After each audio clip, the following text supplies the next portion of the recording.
Russia-Ukraine news. U.S. says North Korea's Kim expects arms meeting with Putin.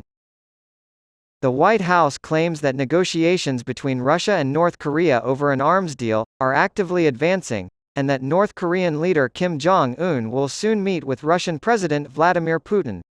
We have information that Kim Jong-un expects these discussions to continue, White House National Security Council spokeswoman Adrienne Watson said on September 4.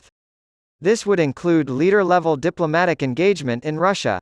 The New York Times reports that Kim will be traveling to Vladivostok this month to meet with Putin. The White House said last week that Russia is in talks to buy weapons from North Korea to use in its conflict with Ukraine. Borisa Samanik of Serbia had surgery to remove his injured kidney after sustaining it at the Basketball World Cup. In order to repair the damage done by an elbow from a South Sudan player during a pool game, Samanik had surgery on August 30 at a hospital in Manila. The team reported on September 4 that he had additional surgery on September 3 to remove one of his kidneys due to complications. Now 25 years old, Samanik plays for Zaragoza in Spain. The World Cup quarterfinal between Serbia and Lithuania is set for September 5. Protests on September 4 were coordinated through social media in response to reports of delays in the delivery of certain cancer drugs, which have prompted an investigation by the North Macedonian Prosecutor General's office. The media has reported that staff at a cancer clinic in Skopje were caught illegally reselling medications meant for cancer patients, further alleging that cancer patients frequently face difficulties gaining access to these medications.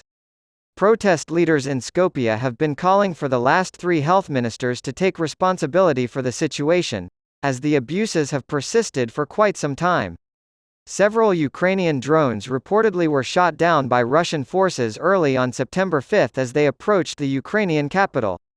2 drones were shot down near the Kaluga and Tver borders of Moscow region, and one was shot down over the Istra district of Moscow region, which is closer to the capital, according to the ministry's air defense systems. Nearly 50 flights were reportedly cancelled or delayed on September 5 at the 4 major airports serving the Moscow area, Vnukovo, Domodedovo, Sheremetyevo, and Zhukovsky, according to Russian news outlets. According to Volodymyr Zelensky, the Ukrainian president's concerns raised during his meetings with frontline troops will be taken into account. It's crucial that we help and talk to our soldiers. In a September 4 evening video on X, then Twitter, he said, "What they have told me will be on the agenda of the staff." This came after he had visited troops in the Donetsk and Zaporizhia regions earlier in the day. Zelensky argued that hearing from veterans about what is missing and what needs to change is beneficial and crucial.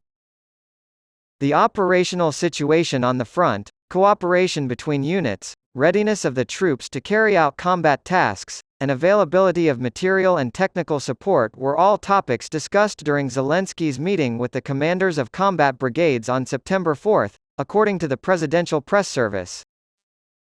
A lack of personnel, an inability to obtain certain types of ammunition, and a rising demand for drones and anti-drone equipment were all topics discussed during Zelensky's meeting with commanders. Donetsk has seen some of the fiercest fighting since Russia invaded last year, and he met with commanders and soldiers there and posted a video of the meeting online.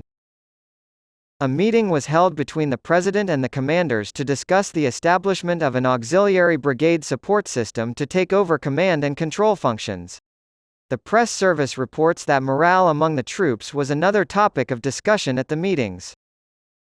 Ukrainian forces have successfully repelled attacks by Russian troops in the area north of Klishchiivka, near Bakhmut, according to the General Staff of the Ukrainian military, and the offensive in the Zaporizhia region continues.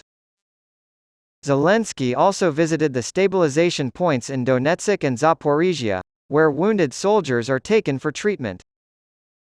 After 550 days of fighting with Russia, on September 3 Zelensky announced he was switching defense ministers in order to implement new approaches and other formats of interaction with both the military and society as a whole. Ukrainian politician Rustem Umerov, who is of Crimean Tatar descent, replaced Defense Minister Oleksiy Reznikov on September 4. Umarov, 41, is a member of parliament for the Holos Voice party and was appointed last year to lead the country's state property fund.